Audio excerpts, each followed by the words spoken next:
Hey, what's up guys? It's Matt Wakeman here, MJW006, and today I'm going to be bringing you guys part 2 of our Heads Up Sit and Go series. We're going to be discussing the mid stages of a Heads Up Sit and Go and things you should be considering whilst playing through the mid stages. Today the PowerPoint is going to be a little shorter than last week. We're going to play the sweat session for a little bit longer because there's a couple of extra levels to get through. But this is more so because there's only so much that I can say throughout the PowerPoint presentation because Heads Up play is so dynamic in nature.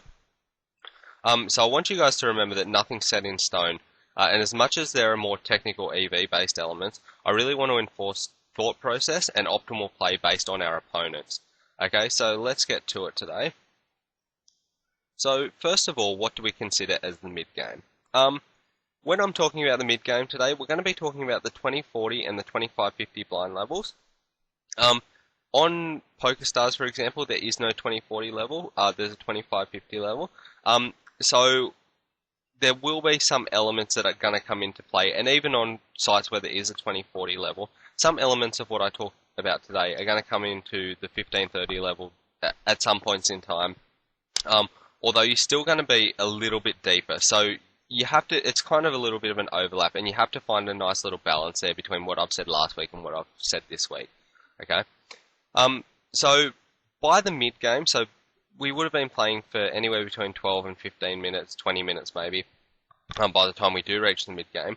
And we should have developed a pretty good read on our opponent and played out the match to a point where there is a certain dynamic in place. So by this, I really mean that you should feel what your perceived image is and have a decent understanding of your opponent. So not only should you know what the dynamic is and understand your opponent, but you should understand what they think about you as well. Okay?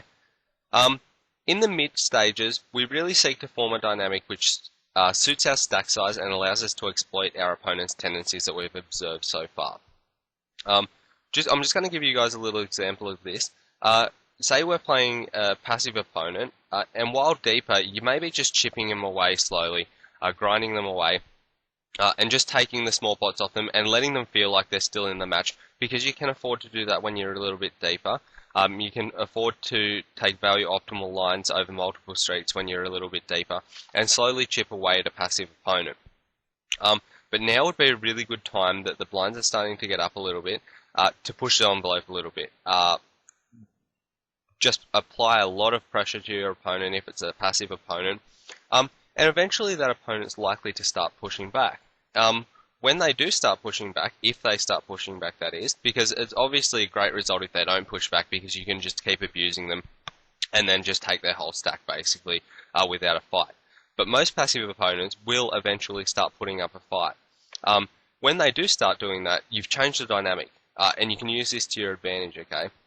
So you have to be, once again, you have to be adapting and adjusting to the game flow and your opponent's tendencies at given points in time. And we really want to be doing things that are favourable to us based on our stack size at given points in the match. Okay, so in the mid game, obviously, effective stacks are now going to be a lot shorter, and this is going to place more emphasis on pre-flop play. So today we're going to be dealing with a lot of elements of the pre-flop play based on different stack sizes. And should the way we play depend on whether or not we have a chip advantage or disadvantage? This is also something we're going to go over today, because there are going to be different circumstances based on whether you're actually ahead in the match or whether you're behind in the match, and by how far. So if you have been crushed early in the match and you have got short stack, maybe because of one big hand, we're going to talk about how you can battle back. And conversely, if you've got your opponent really short, we're going to talk about how to finish a game off in the mid stages as well. So as I mentioned previously, stack sizes are going to be crucial when formulating your plan and your strategies in the middle stages of a heads up sit and go. So you need to be thinking about stack size, and as I said, we're going to go over that in a moment.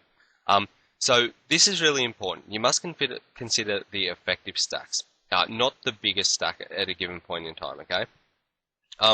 Effective stack is equal to the smallest stack.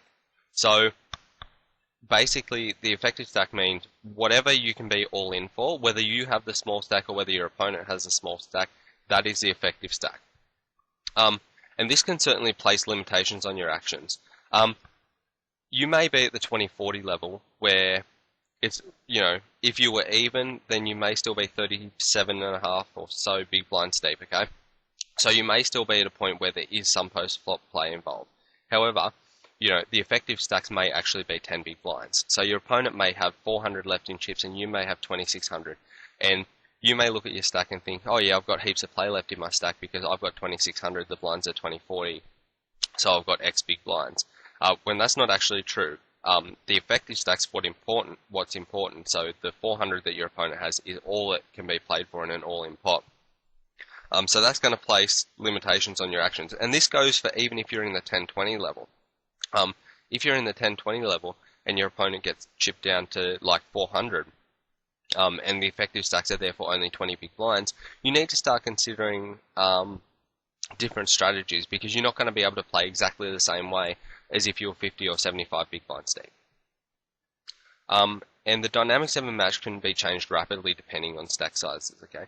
So what you're going to find in the mid stages of a heads up sit and go is that the stack size is going to fluctuate more freely, okay? So in a lot of cases when someone gets around 10-15 big blinds, they're either going to double through or they're going to bust. Now, one double through with a 15 big blind stack is going to put them back very close to even, okay? And all of a sudden, the whole match dynamic is going to change, because you may go from being in a situation where you're trying to bust your opponent, therefore you're applying a lot of pressure and you're pushing a lot, to a dynamic where you're going to have to start taking some flops again, and you're going to have to start trying to play them post-flop and extract value from them. So another element when dealing with the mid stages is our pre-flop raise sizes and hand ranges and how they change through the mid stages. Okay, and this is all revolved around the stack to pot ratio. Okay, so the stack to pot ratio is going to be less. Therefore, our raise size should be a little bit less as well. So we're going to make our raise size between 2 and 2.5x. So at the 2040 level, anywhere from 80 to 100 is a good size. And at the 2550 level, 100, 125 is a pretty good raise size. And you're going to find that it's going to do exactly the same job as opening to a 1 to 150, except it's just going to keep that stack to pot ratio a little bit shallower. So because of the smaller stack to pot ratio, we're going to have less implied odds because there's less BBs in play. So our speculative hands are going to go down in value. So hands like 6-7 suited, 5-6 suited, all of our mid-suited connectors or our mid connectors are going to go down a little bit in value because they're relying more on implied value and making flushes and straights and two-pair type hands. Okay, but hands which more effectively make top pair go up in value. Okay, so hands like Queen 8, Queen Jack, hands like that are going to go up in value as you don't rely so much on the implied odds, and top pair is actually going to be stronger with the smaller stack to pot ratio. Okay, so in the mid stages, we want to be, when we do raise in position, we want to be taking a lot of small stabs at pots. We want to be c-betting a little bit more and trying to take down pots on the flop, because a lot of players are going to be intimidated by the pure, by how much of their stack is represented by a c-bet. So they're going to be less likely to float you light. They're going to be less likely to be check calling with bottom pair, for example. Okay. You also need to reduce your double barreling percentage. Okay. So if you are someone and you are playing a player who tends to float you a lot, and you have had to double barrel him a lot through the match to get him off hands, okay, a lot of your stack is actually now going to be in play if you do start double barrel bluffing.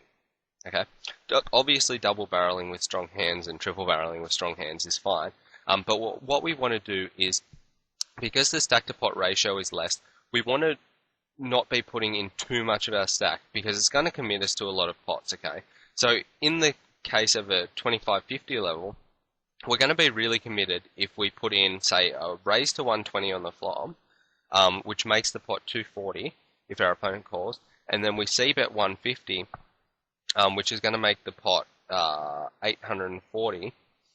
Now, to go ahead and fire a double barrel, we're going to have to put in another, 480 to 650-ish, and all of a sudden, no matter what our stack size is, we're going to have over half our stacking, okay?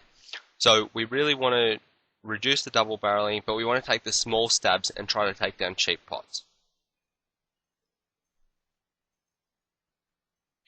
Okay, so we're going to go over the different stacks that we can possibly have in these blind levels through the mid stages. Remember, we're talking about effective stacks. I'm just going to sift through them and see what is feasible and what's not feasible at certain points in time, or certain effective stacks. So at the 30 to 37 big blinds effective level, the stacks are going to be very close. Okay, so if there's still 37 big blinds in play, that means the stacks are going to be basically even. And this is going to allow you some room post-flop. As I mentioned on the last slide, we're still going to be wanting to take a lot of small stabs, but double barreling is going to have a fair bit of our stack in the pot, okay? So we want to be utilizing pot control when we have our marginal hands in position.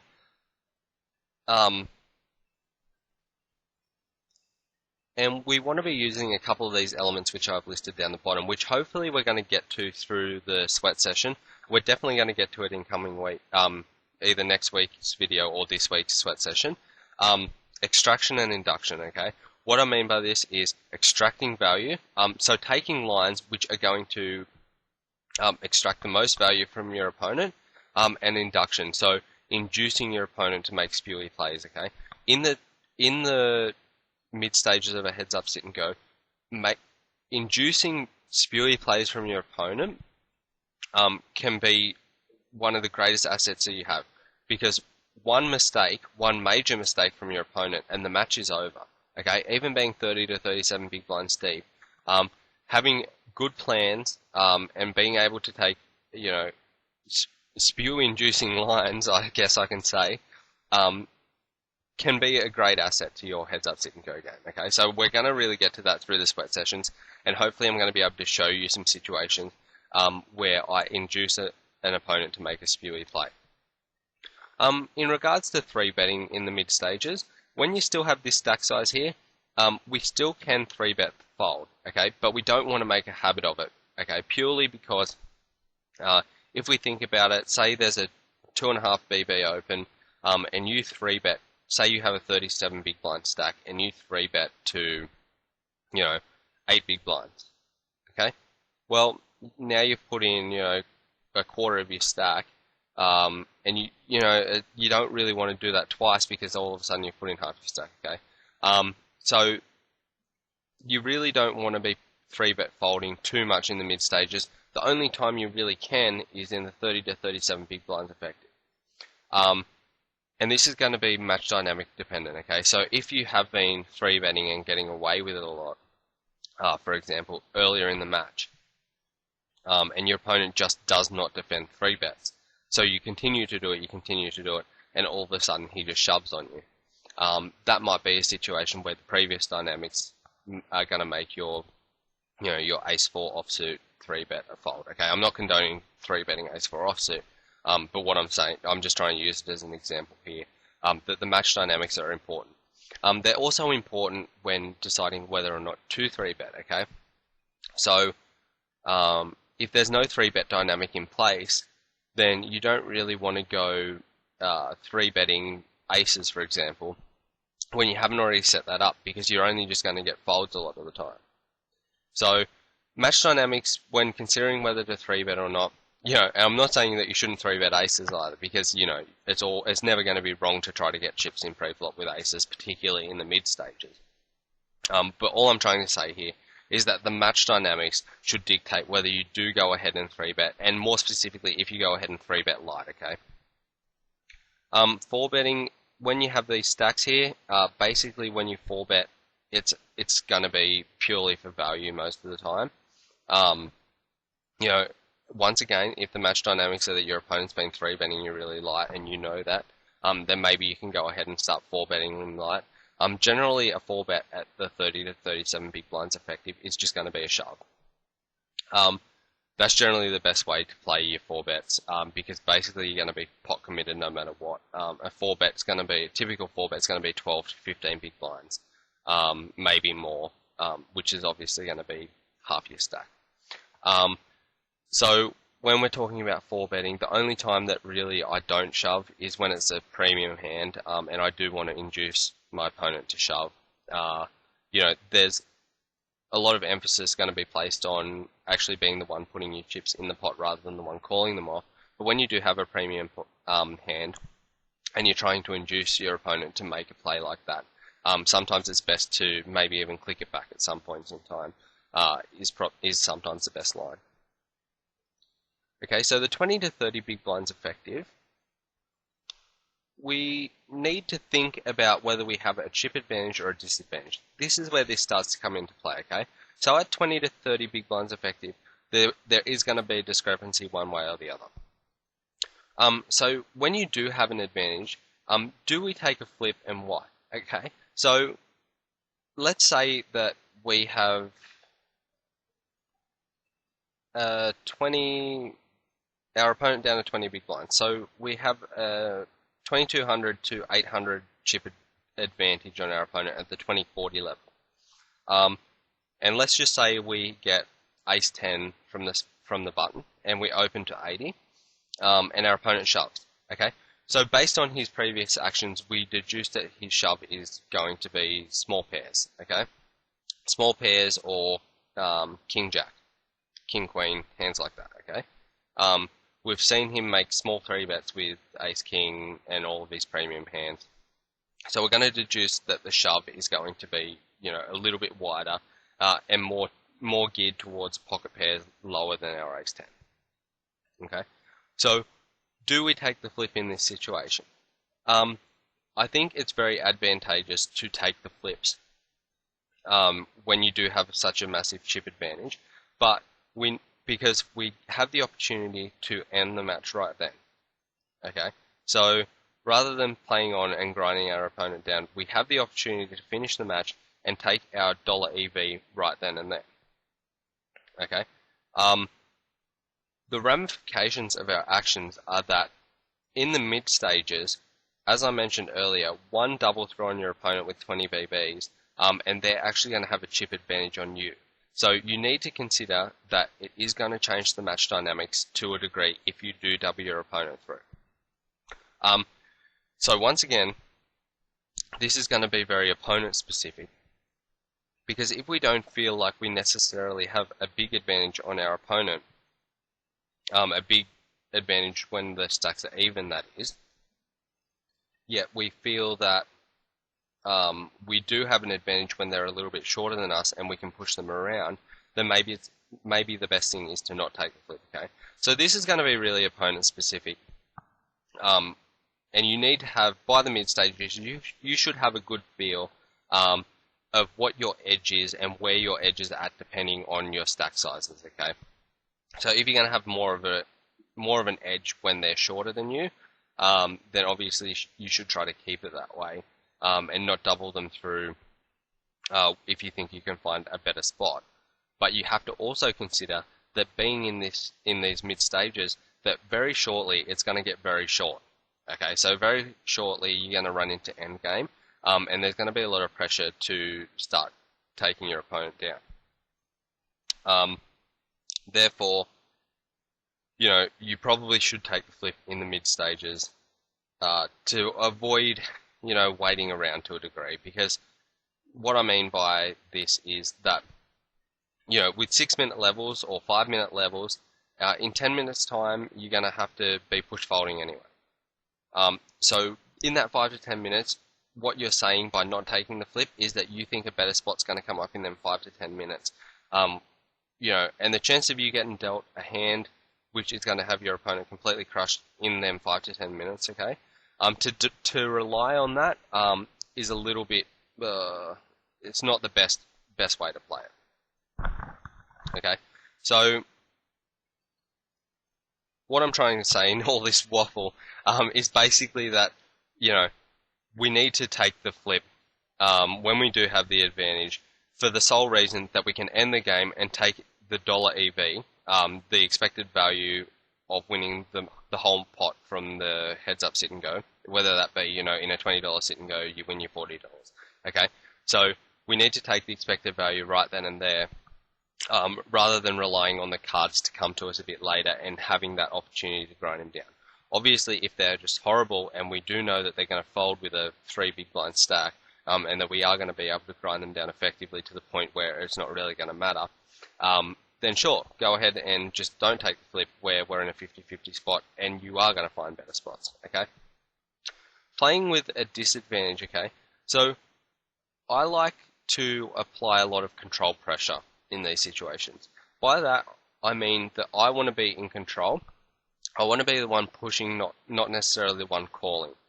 So I like to take the play away from my opponent. So if I do have a 25 big blind stack, and I get dealt, say, 6s in the big blind and our opponent opens to 3x, rather than 3-bet to 9 big blinds and go him, I prefer to just stick it in right then and there to take the 4-bet shove away from him, okay? Not that we're not going to get it in with 6s, but putting that last bet in is often important when nobody hardly ever has anything. In heads-up sit-and-goes, being a heads-up form of poker, the probabilities of you both having a hand is relatively slim, or the probability of one of you even having a hand is relatively slim. Okay, so putting that last bet in is often really important because it takes that play away from your opponent of putting the last bet in, and therefore you can't really call it off with nothing. And conversely, they can't call it off with nothing either. They do call it off with nothing sometimes, but what I mean is, you want to take that play away. Do we gamble? Yes, we do have to gamble to a degree. We really want to, in applying control pressure, sometimes it's just, you are going to run into a hand. But if you have a 20 to 30 big blind stack, you really want to be taking them 3 big blind, 4 big blind pots and start grinding your way back up, because 3 or 4 of them pots is all of a sudden going to land you back at equal stacks, okay? And we need to start thinking about the late game now as well, so we need to start thinking about moving towards the late game and getting our chip stacks either even or getting back in front when going into late game. So I already touched on the 3 betting and re-stealing. I mentioned that play the go and go, which is sometimes when our opponent's been calling a lot of 3 bets, sometimes a great play in the mid stages when we're 20 to 30 big blinds effective is our opponent raises, we 3 bet to, let's say, 8 big blinds, and then we just insta ship the rest of our stack in on any flop, okay? Because we're putting in, let's say we have 20 BBs. Our opponent raises to 3x, we 3 bet to, say, 8.5x, okay? Leaving 11 big blinds back behind us. We're not folding, okay? So, but it's a really effective play, and it can often, when our opponent calls a lot of 3 bets, it can often juice the pot. And if they don't understand fold equity very well, which a lot of players don't in heads-up sit-and-goes, then you can often win a lot bigger pot than what you should have had you just 3-bet shoved pre-flop. Okay, there are going to be some situations where 3-bet shoving pre-flop is the best play, and particularly light, which comes back to this pushing not calling element which I just mentioned. 4 betting with 20 to 30 big blinds effective is always just going to be shoving. Okay.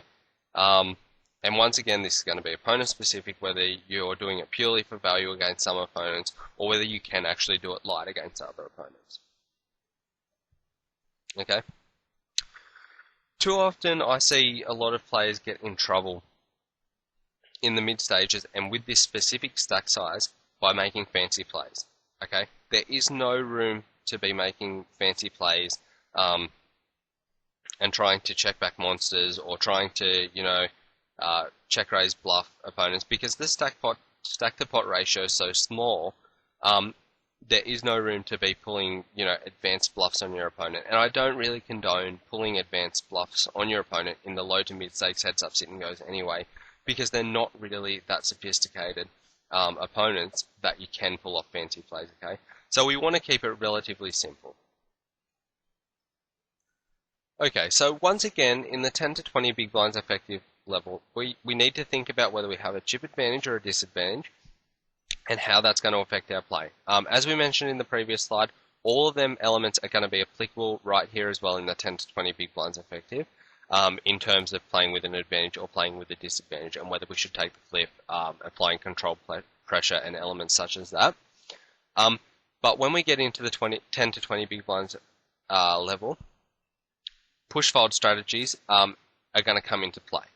Now, next week in the late game, we're really going to go into this push folding strategy. We're going to go over them in great detail. So this week, I'm just going to touch on them lightly, just so that you guys can get a feel for it. And we're going to have a look at it in the sweat session as well quickly. But we're going to go over the math of it next week and go into it really specifically. Nash equilibrium is one push fold strategy. And this really ranges from, your 5 big blinds up to your 20 big blinds. And what it is that it is a chart, which I'm going to bring up in the sweat session and show you guys. Sage is more specific to less than 10 big blinds, okay? Which is a mathematic formula for calculating whether to be shoving or not. Should we even be using push fold strategy with 10 to 20 big blinds effective? Even with less than 10 big blinds, whether or not you should be using a push fold strategy and what push fold strategy you should be using is highly dependent on your opponent, once again. Because the thing with these push fold strategies is they're meant to be unexploitable. But a lot of the time, even when you're playing a thinking opponent, they're not trying to exploit your push fold strategy anyway. These push fold strategies are meant to be, a mathematic formula which seek to form optimal play. Okay? But that optimal play is only optimal against someone who is calling with the ranges that are on the flip side of the pushing ranges. Or they're folding against the pushing ranges perfectly as well. In heads up sit and goes, the amount of opponents that you are going to come across that actually understand Nash or Sage and are actually working, you're pushing to your chart and they're pushing to their chart is slim to none, maybe 1 or 2% of the population, if that. Okay? So how relevant are push fold strategies? They're a great guide for you, but I don't really love sticking to them for that sole reason that the ranges that are developed on them for someone who is calling with them ranges or they're folding with these ranges, okay? No opponent that you're going to play is going to play that way, okay? So they don't even understand push-fold strategy. You're going to have to adapt your push-folding strategy to your certain opponent, okay? I've played against people who, will fold all the way down to 2 big blinds. So I'm pushing 100% of my range every single button. From the moment they get to 15 big blinds, I just shove, and they just fold, because they're only calling with like the top 5% of hands. Okay? So you need to start establishing your own push folding ranges for certain opponents at given points in time in a match. So we're basically searching for the optimal play based on match dynamics and based on our opponent. Okay? So we're really going to go over that in the sweat session. As I said, I'm still going to explain Nash equilibrium and Sage to you guys next week because it is important to understand it. But we really just want to use it as a guide. Okay, so with less than 10 big blinds effective, it's all going to be push fold. Okay, you're going to be pushing or you're going to be folding, and that's it. There's going to be almost no post-flop play, okay? A lot of opponents like to limp, okay? Even with less than 10 big blinds because they're terrible. So that's going to be fine. You're going to have to play a little bit post-flop. You're going to have to take some small stabs. But other than that, the flop play is going to be about it, other than in check-down pots, okay? There's really not going to be any room whatsoever to be building pots post-flop. But we still have to be considering the ramifications of our actions and how it's going to impact future match flow. We also must consider the next blind level and how that will change the dynamics and effective stacks. Okay, so even if our opponent has 10 big blinds, at the 25-50 level, for example, so they have 500 in chips, therefore we have 2,500 in chips. If we do double them through light, let's say that we know that they're calling a super wide range. then we don't just want to go shoving any two cards and just gambling it up necessarily. Because if we do double them through, it's going to be 2,000 to 1,000. And if we're going into the 30, 60 or the 50, 100 level, on PokerStars we go straight to the 50, 100 level, then all of a sudden we're going to be playing 20 big blinds versus 10 big blinds. And all of a sudden the match is relatively even and there's not that much difference, because if they do pick up one strong hand and we do double them through again, all of a sudden they have a 20 to 10 big blind advantage, okay? So when we must consider the match dynamics and be adjusting to that. We don't necessarily just want to go spewing it off and gambling it up completely in order to double them through. I mean, in order to double or bust them, when it's more likely that we're going to double them through than bust them. Okay, because the ramifications of them actions are going to affect future match flow if there is a future match flow. Okay, sometimes, you know, there's certain plus EV plays, but what we want to do is make optimal plays. And this all comes down to knowing our opponent, okay? So this may be a little confusing to you. What I mean by this, and this is something that I've really built my game on, is sometimes there's a lot of lines, or there's a lot of plays which are going to be plus EV. For example, open shoving aces for 75 big blinds is always going to be plus EV. Okay, I know this is a pretty rapid example. It's pretty extravagant. But what we're searching for is optimal play, okay? So, if our opponent is going to be folding to min raises, or they're just going to be folding in general when they have 9 big blinds, okay? They're going to be folding everything but the top 5% of their hands. Well, you know, it's going to be plus EV to be shoving every hand. But it also may be optimal, where we're not risking as much, but we're getting the same value, is min raising. Okay, it may be best that we just min raise every button when they have 9 big blinds, rather than shoving, and all of a sudden we're getting the same value, but we're risking less. Okay, so you know, we need to consider what is the most optimal thing that we can be doing at certain points in time, even though there may be, you know, a slew of things which may still be plus EV. Okay, this whole idea of expected value and making plus EV plays is really drilled into us as poker players, especially poker players who want to learn the game. But we should go a little bit further than that and seek for the most optimal EV line. So we're about to get to our sweat session. When we do, what I want you guys to focus on throughout the sweat session, and the things that I'm going to talk about, is how the effective stacks change the dynamics, how effective stacks are going to change our ranges and our overall strategy against our opponent, whether we have a chip advantage or a disadvantage, and how it affects our decisions throughout the match and throughout the mid stages of the match, and how to exploit our opponents based on their tendencies. Okay, so based on what the early and mid game, and what they've shown us through them periods, we need to formulate how we can best exploit our opponent. So I'm going to try to show you guys how to do that based on a few different opponents throughout this video. And push folding strategies, I'm going to show you guys briefly touch on Nash Equilibrium. We're going to go into Sage as well next week, but for this week we're going to go into Nash Equilibrium and using it as a guide through the mid stages of a heads up sit and go. But we're going to be discussing it in a lot more detail next week. Okay, so that ends the PowerPoint segment of the presentation. I'm going to pause the video now and we're going to come back with a couple of tables. I'll see you in a moment. Hey guys, I'm back now. I've got two tables up here. I've got a $20 sit and go on the right and I've got a $50 on the left here. What happens is I've just basically taken what I could at any given point in time. It was late at night here, which is early morning in the US, so I actually had a fair bit of trouble getting action. The table on the right, we've been going for around about 21 hands. We're in the 15-30 level. I do have a little bit of a chip advantage there on the right. But so far the match has been relatively straightforward.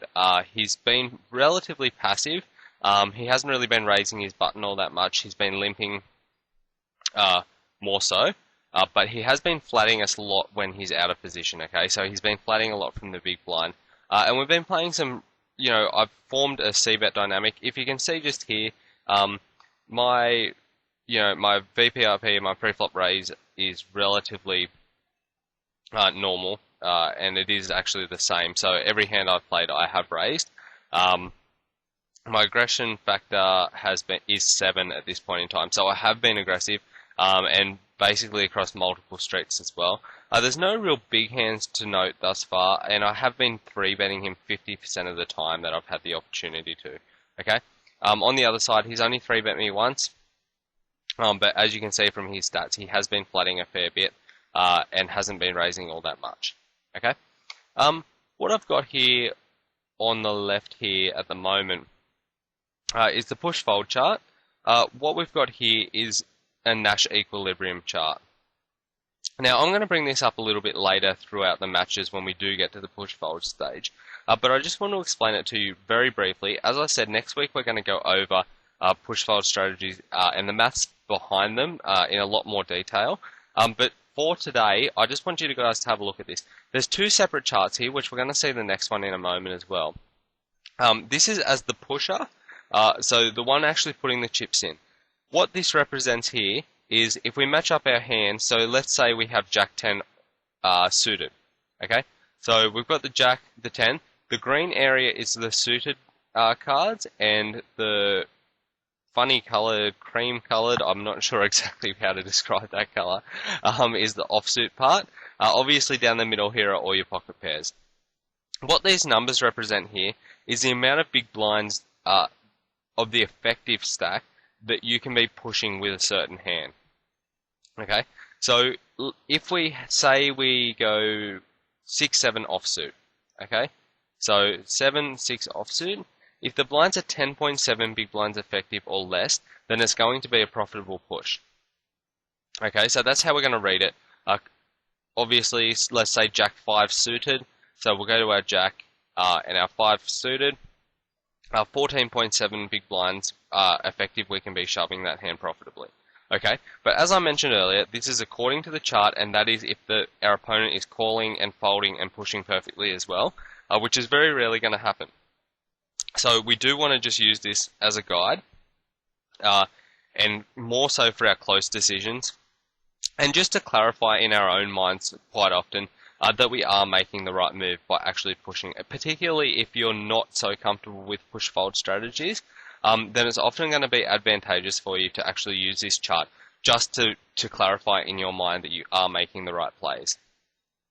Okay, so here on the right, we're halfway through a hand, so I don't really want to go into much here. I am going to double barrel him here, I think. Nope. Okay, so in this video, you're going to see me make a couple of mistakes, which I am going to highlight throughout the course of the matches. Particularly this match on the left has a lot more aggressive post-flop dynamic, and there's a lot of c-betting and double barreling going on. Our opponent is relatively bad, but what he's doing is, this is because I've played a couple of matches with him beforehand, he actually is flatting a lot out of position and putting me in some really tough spots post-flop. And he's making me double barrel him because he's check calling such a high frequency on flops, particularly on dry flops, that he's really making me go ahead and double barrel him. So we're going to see that dynamic in the early stages, and then we're going to see it move into the mid stages when the effective stacks get much shorter, and he really starts to mess me around a fair bit on the left-hand table. Okay. So what you're going to see through this video, there are going to be a couple of little mistakes that I make, and I am going to highlight them and show you basically a couple of spots where, I do things which aren't particularly great in the mid stages of a heads-up sit and go. So right here, here's your calling ranges. It works exactly the same as the pushing ranges up the top.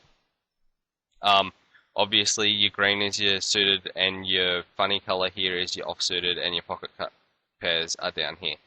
So this is for calling it off. And as you'll probably notice, the actual effective stacks that you can be calling off with certain hands is a lot lower than if you were pushing. Okay, so let's get to the matches. Okie doke. So he overbets the pot on the right there. 7-8 here on the left-hand table. It's going to be a fold from the big blind. As I mentioned, we have really aggressive post-flop dynamic on the left-hand table. His stats are going to pop up in a moment, so we will be able to just have a quick look at what he's done in the matches prior to this. King 5 is perfectly standard on the right, and 3s on the left is standard as well. I do go ahead and c-bet because that is just the dynamic that's in place, and I do threaten to double barrel, deciding that this board here with the 8 and the 9, it really hits a lot of his flatting range from what I can establish, and he is going to be calling that double barrel with any piece of the board. Because of the prior match dynamics, he'd started to be calling a lot of our double barrels, okay? So if you can see here, he's been 3-betting at 16% of the time. His VPIP, so the amount of time that he puts money into the pot voluntarily, is 76 times. That's out of 150 hands, and he's only been raising 28% of the time. Okay, so basically he has been playing a lot of pots, okay, and we have been playing a lot of pots, and as you can see by these numbers here, which I'm not really going to go into because they're not all that important, basically they represent that he's playing a lot of pots post-flop. Okay, so we're just going to go ahead and continue here. Here on the right, this board here was a pretty gross board to c-bet, particularly against someone who had been calling a lot of our c-bets. So both of these players had shown a propensity so far to be floating us, and floating us light as well, okay? So what I elected to do here was to go ahead, and if he checked the turn to us here, the jack's probably not a great card, even though it gives us an open-ended straight draw. The best move here is probably to actually check it back in hindsight. But the reason I did go ahead was more for predetermined reasons. That I was intending to delayed c-bet had he checked 2 streets to me here. The delayed c-bet can be really effective against opponents who are floating you, and they are giving you a lot of trouble when they're out of position, particularly with your marginal hands, or your hands that have no showdown value. Sometimes they're more likely to check call the flop than they are to check call the turn. And quite often, 2 checks when someone's out of position generally means weakness, okay? As I said, this jack's probably not a great card because as much as we pick up an open-ended straight draw, this board here still hits a lot of his flatting range from the big blind. And I think he is going to go ahead and call us with a lot of the draws, even though we have picked up one of them. Okay, so he does go ahead and call here. And on this river, it's a really interesting card because all of the draws actually missed here. Now, when he comes out and makes a min bet at us here, I generally take it as a pure blocking bet, okay? A lot of bad opponents tend to do this, and they think that, you know, with a marginal hand here, that they're protecting their hand, okay?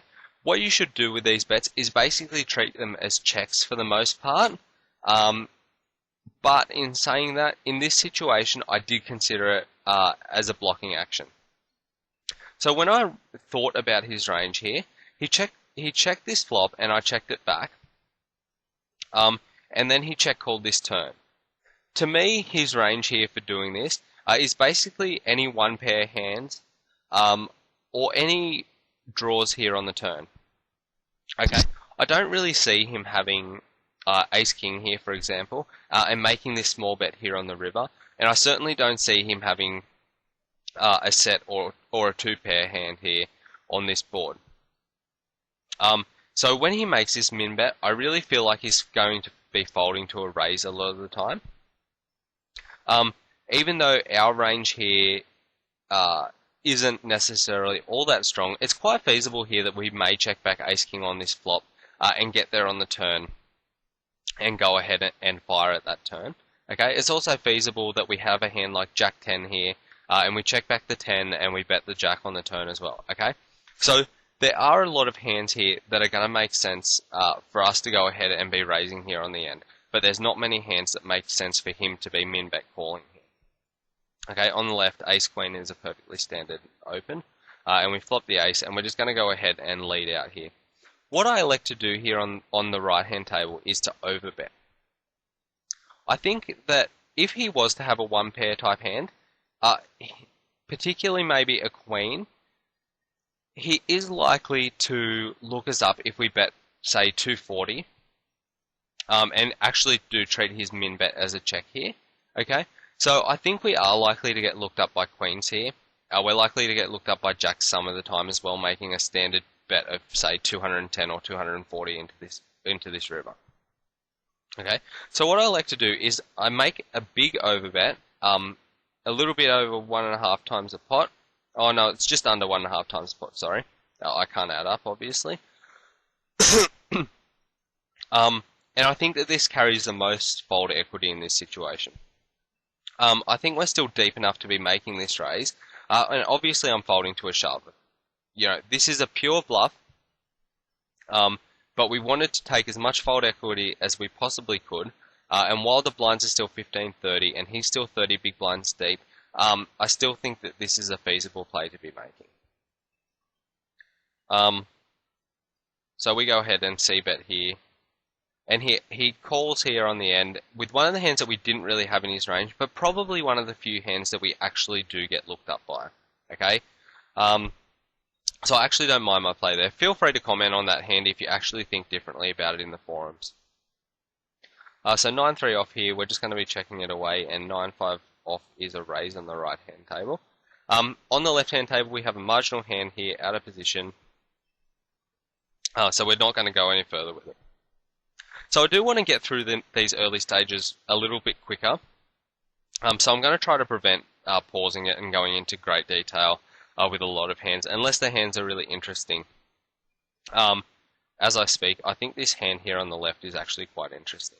Okay, so he donk leads here, and he had been donk leading a lot, and we really had a dynamic in the previous matches in place whereby he'd been donk leading and I'd been raising. Okay, I'd been constantly raising his donk leads, and he'd started to mix up whether he was actually calling them or whether he was folding to them. Okay, on dry boards, I was finding that he was starting to call a lot, but he was folding to turn barrels. Okay, in some instances he was doing it with some of his strong hands, but typically with his strong hands he was check calling.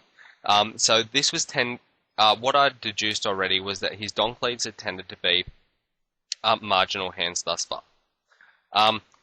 So when he donk leads half pot at this board, when he'd normally been doing full pot, I'm just going to go ahead and auto raise here. And I mentioned this last week, while the stacks are still deep, I don't mind going ahead and doing this, particularly here where we've got a backdoor flush draw, backdoor straight draws, plus the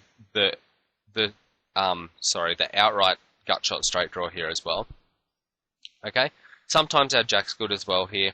But I tend to think that there's a lot of turn cards for someone that's been folding to a lot of second barrels that are really going to help us get him off it. Okay, so we may even be able to get him to fold some kings here on the right turn cards. I expect him to be shoving kings over this bet though a lot of the time, good kings that is. So we go ahead and raise and he calls. The turn is one of them cards, and we're just going to go ahead and fire out another barrel here.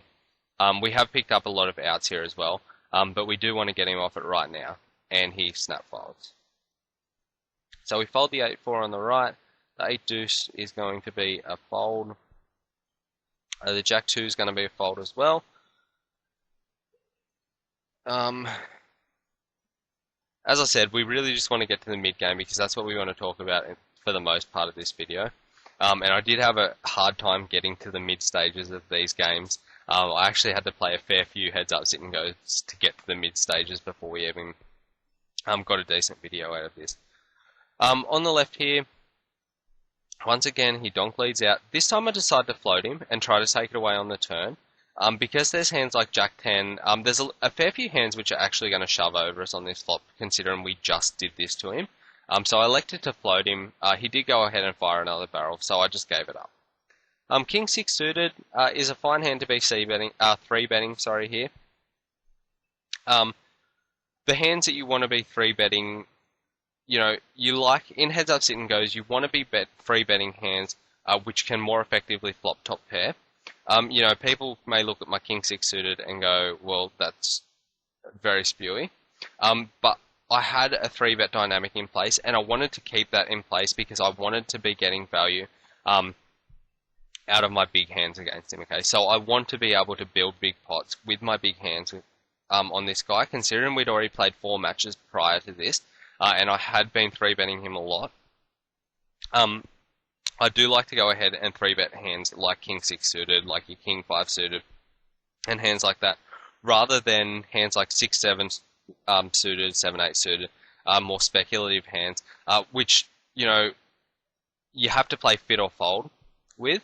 Okay, it can be argued that King 6 can get you in trouble against calling ranges, but this guy had been calling 3-bets, you know, with a reasonable frequency and pretty wide. Okay, so I did feel like top pair here, I'm never folding top pair against this guy. Okay, so we get a flop which pretty much smacks his range here, from what I'd seen of him beforehand, and it's the type of board that, once again, we're going to be getting shoved on a lot of the time. Okay, right now, even a king now isn't necessarily a great card to peel off. You know, it is going to improve our hand significantly, obviously, but it's going to fill a lot of them hands, them middle type hands. So we'll go ahead here. And so we do actually, I hope we check. Okay, so we do check there on the left-hand table. And a king does roll off on the turn. I don't mind checking again here and just going for 1 straight of value with our hand. The jack's a pretty good card here on the end. It can be argued that we missed value out of some draws here on the turn. You know, hands which did pick up gut shots and pairs on the turn. But I tend to feel like he's betting most of them hands once we check twice to him anyway. So I don't really feel like we lost all that much value. 8s on the right-hand table is going to be an open. And he flats. Now we get a 6 7 7 flop. If you notice, the effective stacks here are over not quite 40 big blinds deep. Okay, so we're still playing relatively deep. So I do go ahead and fire a c-bet. This guy here, he really hadn't shown a propensity to check raises. So at this point in time, I really wasn't too sure about what this meant when he did go ahead and check raise me. However, it's very rare that I'm actually going to fold my hand on this board. There's a lot of draws that he can have here in his flatting range from the big blind. Particularly, he can have flush draws, straight draws, obviously, in his flatting range. Plus, a lot of the time, some people see boards like this and they just don't believe you when you go ahead and bet. So he may be making this move with some retarded holdings here. Quite often people are happy to go to the felt here with overcards, I have noticed. So I think my hand has a great deal of equity versus his entire range here. And I also think that I still have a great deal of equity against his calling range here if I do shove. What I don't want is to actually go to a turn here and see a disgusting card roll off and have to fold my hand. So what I elect to do here is to just go ahead and shove it in.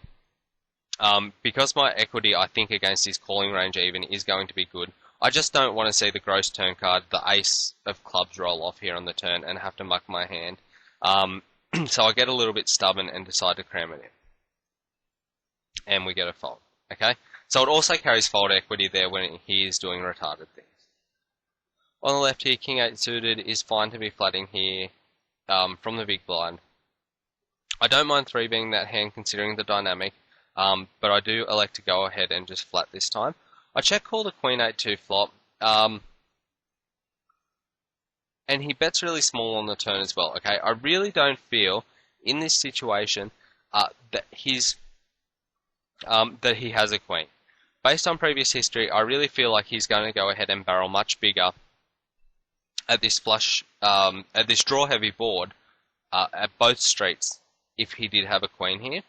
And even if he had a 10 here, if he had a hand like King 10 or Ace 10, and he did just c-bet, I really feel like he's going to go ahead and fire relatively big at this turn card.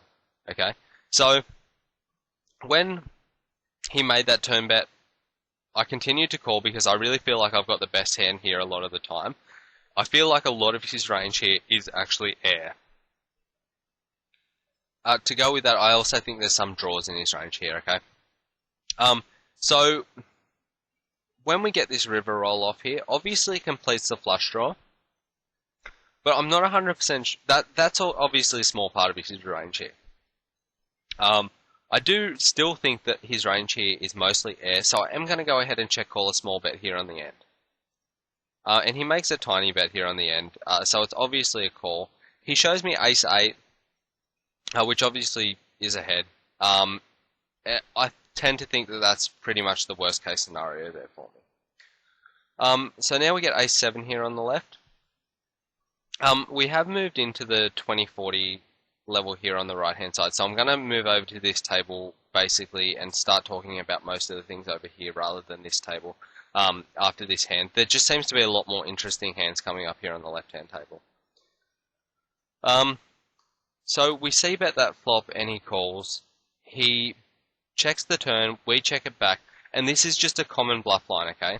This is a line that I actually take to induce bluffs. And a lot of people will argue that my hand here is very weak. But if you think about his range here, when he check calls this flop, someone who has been floating a lot is going to be floating us with basically, you know, his entire range here. So 7-8 here is floating us. You know, Jack 10 in a lot of cases is floating us. Flush draws are floating us here. You know, most picture cards, most broadways here are floating us. Okay, this is very opponent specific, but on this board he is floating us with an absolute ton of hands, okay? So I tend to think that this turn card here hits absolutely zero of his range. But what I'm doing is I want to check back here and induce bluffs on decent rivers. And I am intending to call down ace high. So basically that was my plan for the hand after I got check called on this flop, because I really don't believe that he has a piece of this board very often at all. And obviously a 4 is a really small part of his range. So I do feel like he's going to be checking down any 6, any deuce, okay, and pocket pairs as well. Okay, when the queen hits, it's often a scare card to a lot of players, and he goes out and bets fairly big here at this river. When he does this, I feel like his range is totally polarized here to absolute air or a 4. Okay, based on what I'd seen previously from this opponent, I really don't feel like he's going to bet this big at a queen. He was doing a lot of half pot betting here at rivers, so I really feel like he has a 4 here or complete air. And obviously ace high is ahead of all of his air, barring obviously better aces. And obviously we're beaten by a 4. Okay, so it's basically the same as having a 6 here, realistically. So I do go ahead and call, and obviously I'm wrong because that's just how I run. And obviously he had a 4. So, but that's the way that I'm thinking about the hand, and I'm basically trying to induce a bluff from him on the end. It happened that I value towned myself basically, but you know, a lot of the time there, when he does go ahead and make that bet, you are going to have the best hand by taking that value-inducing line, that bluff-inducing line. Sorry. So on the right here, we get 6-9 suited. We flop the flush draw, go ahead and donk lead, and we get a fold. Okay, we hadn't been donk leading at all at this guy, so it was a little bit out of the ordinary. On the left-hand table, we just show down 9 deuce here. On the right is going to just be a fold. 9-3 suited here, we do just muck from the button here. And the effective stacks here on the left have gotten down to about 30 big blinds. So we are starting to head into that zone, very similar to this table over here. Now what we're seeing here is a lot of wet boards. Particularly right through this video so far. A lot of the flops we've got have been wet boards, but we have been going ahead and c-betting purely based on dynamics thus far. Okay, it can be argued that we should be slowing down with our c-bets when we are getting check called a lot, and they are floating us out of position really wide. And that is one way to handle it. The other way is to go ahead and continue to do it, and try to put them in awkward spots and try to get the most value out of your big hands and use that image to your advantage, okay? Which is the way that I elected to go in both of these matches against these opponents. Against some opponents, I will, particularly more thinking opponents, I will actually reduce my c-bet percentage, and I'll play more for value when I am c-betting. But against these two opponents, I decided to go ahead and try to form dynamics which were hopefully going to make them more uncomfortable when the stacks got a little bit shorter and the stack to pot ratio got shorter. So on the right here, it's a classical bad board to c-bet, but I go ahead and c-bet because we do have a gut shot and we do take it down, okay? On the left-hand table, he donk leads at a king 10 flop. I go ahead and raise him and he folds, which is something that he had been doing a lot of.